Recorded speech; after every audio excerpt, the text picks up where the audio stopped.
All right, so picking back up where we left off on the Cuban Missile Crisis from lecture number 1, this is lecture number 2. Like I said, it's the closest the United States had ever come to nuclear war, and it came at the hands of this thing called the Cuban Missile Crisis. And what really began to happen in the United States mindset is we really began to look at who our enemies were, who our friends were, who our neighbors were, and we couldn't allow something like this to happen again. And even still to this day, we really want to try to maintain good relationships with a lot of our neighbors to make sure that they're not enticing or encouraging different things that could harm the United States. So again, looking at that national security is where we're at today. So hope you guys get an idea of the Cuban Missile Crisis, very key piece to this Cold War issue between Kennedy and Khrushchev, or just the United States and Soviet Union in the overall Cold War. All right, so the Berlin crisis, something we haven't really talked about at this time period, but the Berlin crisis was an issue with West Berlin. Now remember I talked about in chapter 18 where we had this divide where you have the Iron Curtain that has come over the European countries that were freed by the Soviet Union, and we have now the divide between East and West Germany. But remember, inside Berlin, the capital, even inside Berlin, it is separated East and West Berlin. And what began to happen, and slowly by 1960, you start to see lots and lots of people who are trying to flee and get into West Berlin.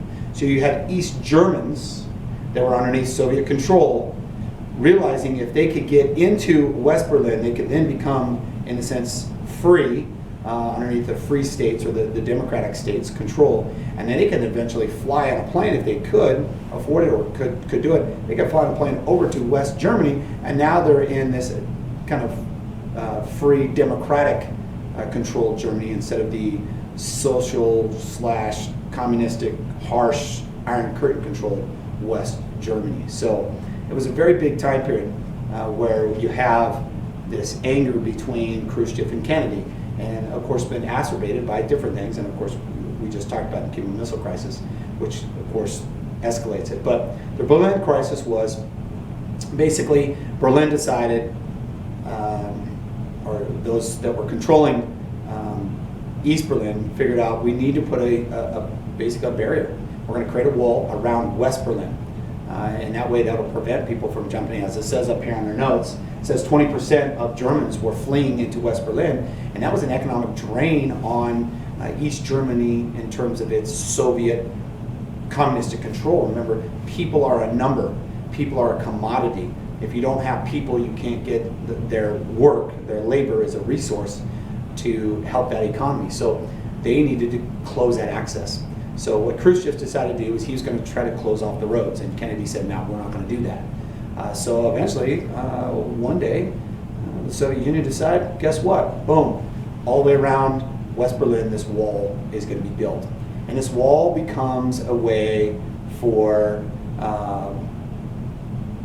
the people that are being repressed underneath the Soviet control. It becomes the icon. And eventually in 1989, when you see the wall go down and you see the celebration of the people standing on the wall and unification of Germany back again, you really see that that wall became the symbol of the Iron Curtain, the symbol of the Soviet control during this time period. And it's kind of interesting today, you can go to different places. There's a place in Las Vegas that actually has a portion of the wall.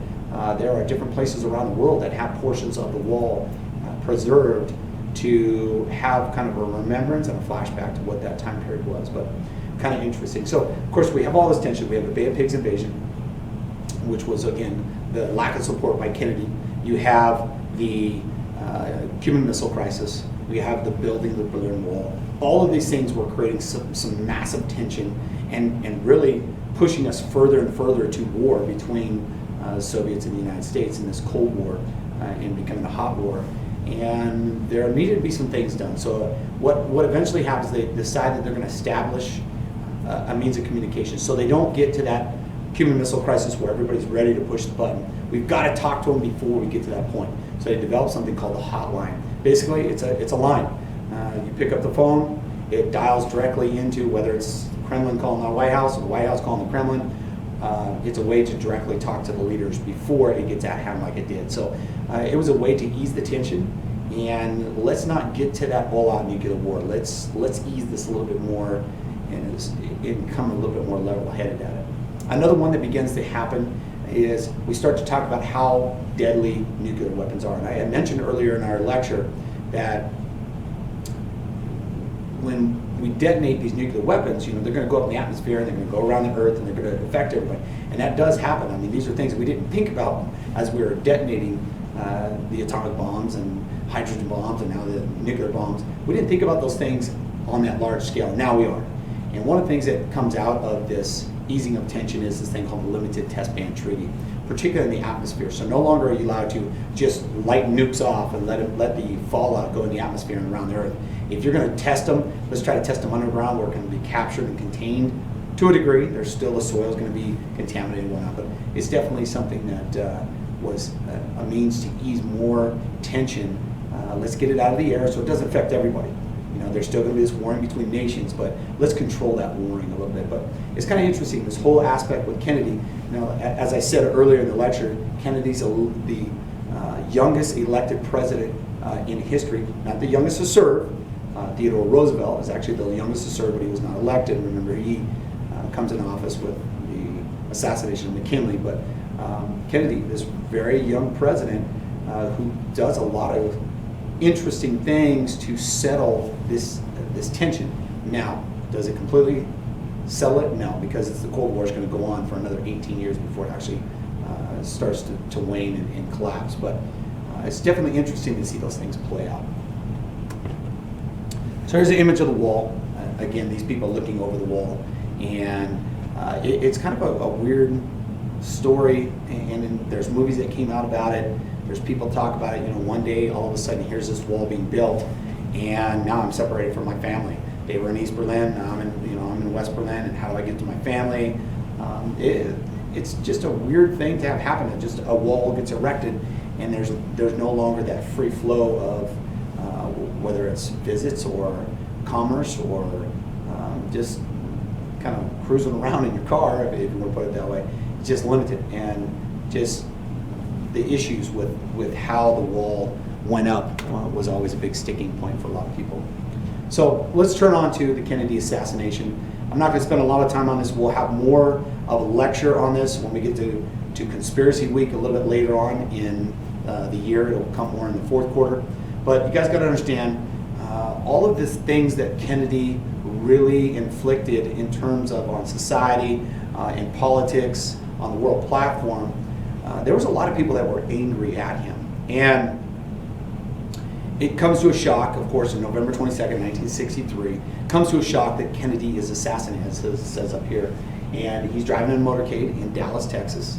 And a lot of people want to know why he was killed. And there still, to this day, is a lot of speculation. Was it Castro and the Cubans? Was it the Soviets underneath the Khrushchev directive? Was it the Central Intelligence Agency, the CIA?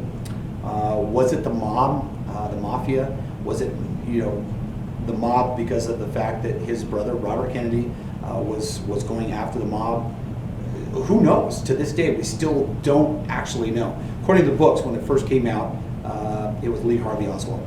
Lee Harvey Oswald, sitting in what's called the Texas School Book Depository, ends up shooting the president. 3 shots ring out, and that was the story that was printed in the books for a long time.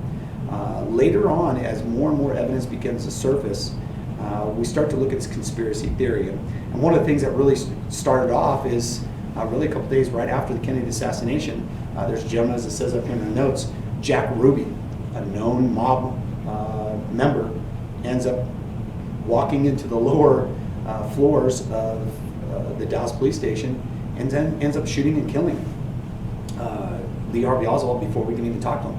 So the guy who's responsible, or the guy who they're going to pin all of this on, is now dead. Where do we go from there? And there was just these unanswered questions that everybody had, and nobody knew what was going on.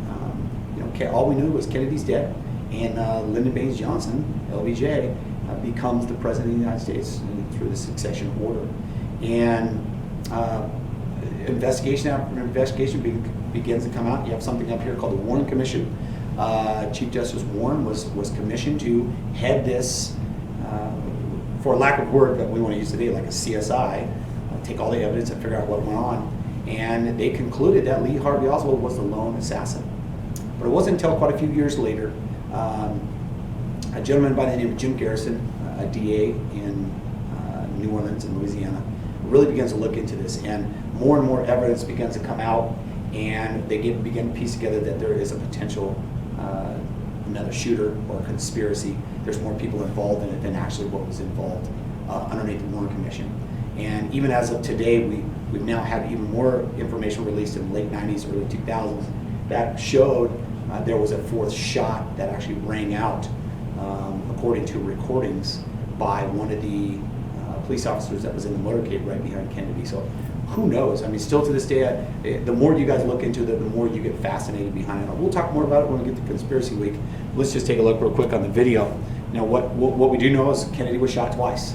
You know, who shot him? Again, we don't know, but Kennedy was shot twice. And again, in this series of images, the series of images on the left, you can see Kennedy holding his neck, and we'll get into this a little bit more. And then in the last one, he does get shot in the head. We know that he got hit twice, and we know that he's dead. That's the facts that we have. From that point on, everything else, there's evidence, circumstantial evidence, eyewitness evidence. There's tons of evidence that are out there that we're still waiting to have answered. And there's supposed to be a release a little bit later on. I believe in 8 years, there's more evidence that's supposed to be released, because most people that are involved in this will have passed by that time period. But we'll talk more about that when we get to Conspiracy Week. Here's the last little image. You can see this is Lee Harvey Oswald right here, and Jack Ruby is just coming through the crowd and ends up shooting Lee Harvey Oswald in the chest and kills him. So again, we'll talk more about that.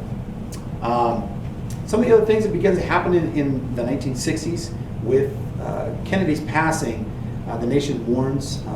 There's change. People are upset. You know, he was a big pusher for civil rights.